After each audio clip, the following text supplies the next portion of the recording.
we had a similar experience with your lilac. We were actually investigating a little pizza place. It was pretty much just one of those kitchens where you come and pick up the pizza, then you go home, and they've got like maybe 10 tables. Uh-huh. But it was a very small building, and it was mostly just kitchen. So we're walking around, and unfortunately, because it's so small, you're kind of just investigating it as one large room. We decide to have two of us step out and leave the Dan and our sensitive inside. And they're doing a session just sitting down, trying to get communication without being in the rest of the building. And around the corner of the building, it's just a parking lot. And in this one particular spot, for some reason, you got the really strong, sweet smell of lavender. And it didn't really make any sense why in the middle of this parking lot at midnight on a relatively kind of damp, not really rainy, but maybe misting a little bit, that for some reason you'd smell lavender. And upon digging into the plot that the building now sits in, it's rumored to be an old cemetery that was dug up and then sold as empty land. Oh, wow. Now, did you notice? Notice what also I forgot to say too? When I smelt like the lilac, and it was really strong, but it went away almost instantly. But at the same time, it went cold. It was pretty cold to begin with, and somewhat misty. So I don't remember a temperature change per se, but the lavender did go away right away. It was maybe there for a few seconds. Myself and the manager of the pizza place was standing in front of me while I was recording. He goes, "You smell that? It's really sweet." And I'm like, kind of like lavender. And he's like, "Yeah.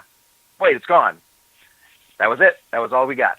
Yeah, I mean, it was there, then it was gone. Yeah, that's in my case. It was there, and it was funny. I even backstepped, trying to get the smell back, and nothing.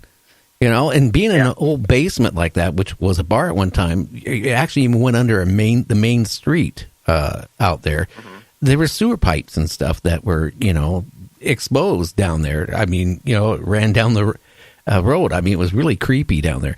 But I mean, if anything, I would no lilac coming out of those. Yeah, that's what I was just going to say. If anything, it would be the smell of the sewer, Right.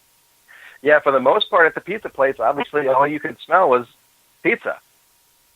But when you get outside in the parking lot, it didn't really smell like anything. Maybe a little bit like asphalt, but it didn't smell of anything. And then just that one spot on the side of the building in the middle of the asphalt, lavender. And then it was gone. Yeah, just that, like when I remember, my grandmother used to use that stuff like lilac and all that stuff as perfume, mm-hmm. and it was so pungent, and that's why I noticed it. I mean, it was so strong, but it was so short-lived. Right, and that's why as soon as we started hearing the rumors, there's nothing official, of course, because why would you want to document you dug up a cemetery? The rumors were at one point, long time ago, there was a little cemetery there, and if, let's just say, the woman of the house happened to like the particular smell of lavender or lilac, it'd make a lot of sense to where in that general vicinity where she was buried, all of a sudden you're smelling it. Oh, yeah. Now, have you ever done any, like, old houses? Back in the 1800s and even before that, a lot of times, when a person died, They used to take them to the parlor, and put them in their coffin open, for a couple of days while they were ripening, and right. People come by and pay their respects and, and eat and talk and have their wakes and all that stuff. I would think some of those old houses and stuff would be really rich in, spirits and ghosts and stuff like that. We haven't really done too many houses. We've done a huge amount of old buildings. The Veterans Memorial Hall in Rockford, Illinois is, I want to say that was put up in the early 1800s. And Dan's going to be mad at me because I cannot remember the date off the top of my head. But, the building's old. Every step you take, all you hear are the creaks of the floors. everywhere you go in all 3 floors. And, it's a veterans hall, so kind of like your 1800s VFW. Uh-huh. All the guys from the war just kind of come and hang out and tell their stories. Well, lo and behold, apparently, a lot of those guys didn't want to leave when they died. So they stayed. Yeah. And our sensitive, who is a female, younger, mid-20s, she goes in there and she's kind of snapping pictures. And Dan and I are interviewing the director of the museum because we wanted to do a little bit of a history piece, a video for the museum and kind of talk about the paranormal stuff he's experienced. And she goes, "They don't want me here. They don't want me here. I'm not a vet and I'm a woman, and they say I don't belong here." And the director chuckles and he goes, "That's how they would have been. Wow. This was the boys' club back then." Now, and it's like, it's strange. Now, how many people are in your group? Currently, we have 5. Dan is our founder and a team leader. I also force him to do most of the public speaking. I do a lot of the behind the camera production stuff. I'll do some speaking, but if I can get away with making him do it, I'll do it. Unfortunately, tonight he had to work, so it didn't quite pan out for me. Well, here you are stuck with me. We have Tessa. I'm actually having a good time, so I'm okay with it. Okay. We have Tessa, our sensitive. She is somewhat newer to the paranormal. She's been sensitive for a very long time. Unfortunately, though, didn't have a good experience with it and kind of shut it down. But she's kind of getting back into it, kind of growing her abilities. And we're also kind of teaching her how to take pictures, how to do video, how to do sessions, and stuff like that. So she's our newest member. And then we have our 2 investigators, Gary and Steve. Gary has been working with us since the beginning, 2009. And Steve followed us since the beginning, 2009, and then became a team member, I want to say 2 years ago. And they both have extremely demanding jobs. I think Gary can work up to 6 days a week sometimes and starts at 4 in the morning. So it's really hard to go out and investigate when you got to get up at 3 o'clock to get ready for work. Well, it would be, but you got to really. Yeah, there's times where I'm not even getting home till 3 o'clock in the morning. Oh, wow. So how often do you go out and ghost hunt? I mean, is it like weekly, monthly, every other month? How often? Right now, we're collecting data for a project we're working on. So we're trying to hit these locations as much as possible to collect as much data as possible.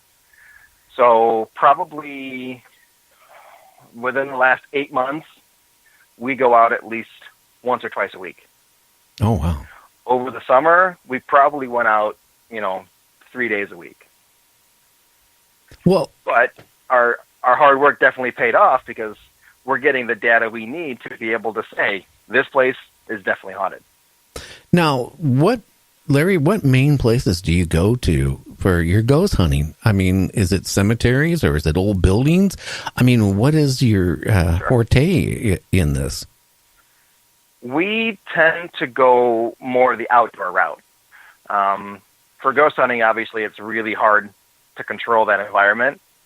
But both Dan and I are really big cemetery buffs. We love cemeteries, and anytime we see a cemetery that's been destroyed, it's almost like it destroys us too. So, we try to go to cemeteries and it's not only give them some attention if they've been having, some problems with destruction, just to let the spirits know, hey, we know you're here, do you want to chat? And, let's say you're buried in the cemetery for 100 years, no one stops by, and all of a sudden someone stops by and wants to talk to you. You'd think that'd make your day. Or century, I guess. Yeah, it'd make something, Yeah. I went, me and my son, back about a year ago. There's an old cemetery down by where I live, and it goes back to around the 1870s, I think, if I remember. And we were in there, and it was towards getting dark, and I had my recorder going, and I didn't hear anything. But I kept it going the whole time, and we walked real slow all through the cemetery, got back in the car, got home, and I started playing it, and I heard kids talking. And I go, oh, wow, I got something. I was so excited. So the next day, I went to the cemetery when it was bright outside instead of dark, and I walked all through it, and then that's when I saw it. I saw through maybe like a 50, 60 feet, past the trees. You could barely see this house with a swing set, and there were some little kids playing in the backyard, and there was my recording, and it really busted my bubble because I was bragging to people, I got this, you can't believe it, and then big letdown. Then you got to throw it out. Yeah, big letdown. Yeah, there's a cemetery in Dan's hometown that we go to. Every night we're out, we stop at the cemetery. So if we're out, 3 nights a week, we hit the cemetery 3 nights a week. And everyone goes, why do you go to the same cemetery every single time? And it's like, because we get stuff. Once we stop getting stuff, then it will stop going as often. We'll let it calm down. But until they don't want to talk anymore, we're going to go and talk to them. So, the cemetery, it's called Maple Cemetery, and on our Facebook, our website, our YouTube, you see a lot of stuff for Maple. And right now, on our Facebook, it's a pinned video. It's a thermal video caught at Maple Cemetery. And for as best we can tell, it's a legit thermal video showing an entity walking across the cemetery. That would be kind of scary. But the best part is it's not even our first piece of evidence there. We have probably a good dozen pieces of evidence from that cemetery over the years. Obviously, the thermal is the most impressive, in my opinion, because thermal is really hard to get. Cold air and gas, they don't show up on thermal. It's not like I could take, a cold air can and spray it, and you're going to see the cold air leave the can. You'll see that the can is cold, but you're not going to see that fog come out. It has to be something that's actually physically there that manifests as cold. So now we have something, some shape. It wasn't a full body, something walking through the cemetery at, I think it was 60 degrees, when everything else around it was like 74 or even up to 80. And it stopped at a tree, went to the right behind the tree, peeked, and then just kept peeking back and forth like it was watching us. That's when I would be getting out of the cemetery myself. But, I'm not brave when it comes to, spirits and ghosts and, entities. It's just, have you got sound recordings of, people saying anything in that cemetery to you that it really... We've had a lot of EVP answers. We haven't really done a whole lot of ghost box there, just because most of the time there it's pretty quiet. It's not on the main road of town. It's kind of further back. So, we'll run EVP there more often. Nothing really incredible that comes to mind off the top of my head. We have a really strange picture from there. This is one of those city cemeteries where the sidewalk is almost right up on the plots. So if you're standing on the sidewalk, if you take a step off, you're probably standing on somebody's feet right now. And about, halfway down the cemetery, about in the middle, there's a tree where the sidewalk snakes around the tree. Well, we're walking down the sidewalk, and we get to this tree, and Dan looks up in the tree, and he swears that someone's looking at him. Goes and snaps a picture. The top, maybe quarter of the picture is all black fog. For a lack of a better term, it's just foggy, but it's solid black. And the edges are somewhat opaque where you can kind of see through it. You can see the tree behind it.